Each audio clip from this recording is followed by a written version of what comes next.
एक बहुत ही बढ़िया मूर्तिकार थे और कई बार पुजारी ने उनसे कहा कि आप क्यों नहीं हमारे मंदिर के लिए कुछ मूर्तियां बना देते हैं। तो मूर्तिकार ने कहा कि आप क्या चाहते हैं? तो उन्होंने कहा मैं चाहता हूँ राम परिवार बनाऊं, फिर रावण वगैरह की भी मूर्ति रखूं यहाँ पर। तो उन्होंने कहा ठीक है, आप मुझे कुछ ऐसे व्यक्ति चुन कर दीजिए जिनको देखकर मैं उस तरह की मूर्ति बना सकूं, यानी राम के स्वरूप सा दिखने वाला कोई व्यक्ति और रावण के जैसा भी दिखने वाला कोई व्यक्ति मुझे सामने लाइए, तो मैं उसको देखकर मूर्ति बनाऊंगा।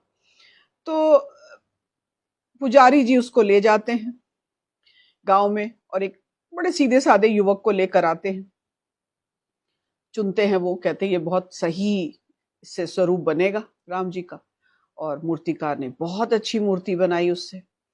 और फिर जब वो रावण के लिए कहते हैं तो पूरे गांव में फिर वो निकलते हैं, लेकिन उन्हें कोई ऐसा व्यक्ति नहीं नजर आता है जिसको वो खड़ा कर सके उस रूप को बनाने के लिए।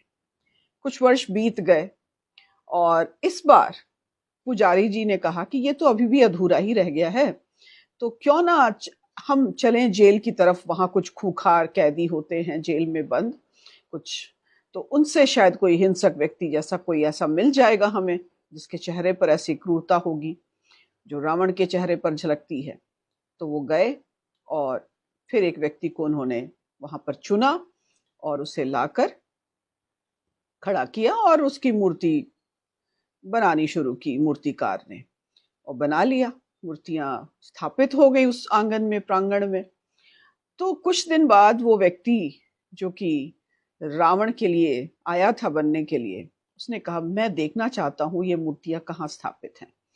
और वो आता है और पूरे मंदिर के प्रांगण में वो चक्कर लगाता है और उसके बाद एक तरफ बैठकर रोने लगता है। दोनों मूर्तियों को देख लेता है और भी जो अन्य मूर्तियां या जो भी रहा होगा वहां पर देख कर वह रोने लगता है। तो उससे सब पूछते हैं, पुजारी जी भी पूछते हैं कि ऐसा क्या है जो तुम रोने लग गए हो। वो कहता है कि आपने जब राम की मूर्ति बनाई तब भी मेरा ही चुनाव किया था, और जब रावण की मूर्ति बनाई तब भी आपने मेरा ही चुनाव किया। यानी मैं ही वही व्यक्ति हूं जो राम भी बना और रावण भी बना अपने कर्मों के कारण। कितना गहन संदेश है हम सबके लिए, हम अभिभावकों के लिए, हम सबके लिए, कि अगर बच्चों पर ध्यान न दिया जाए तो जो राम का स्वरूप बन रहे हैं वो गलती से कहीं रावण का स्वरूप धारण न कर लें। क्या कहते हैं आप?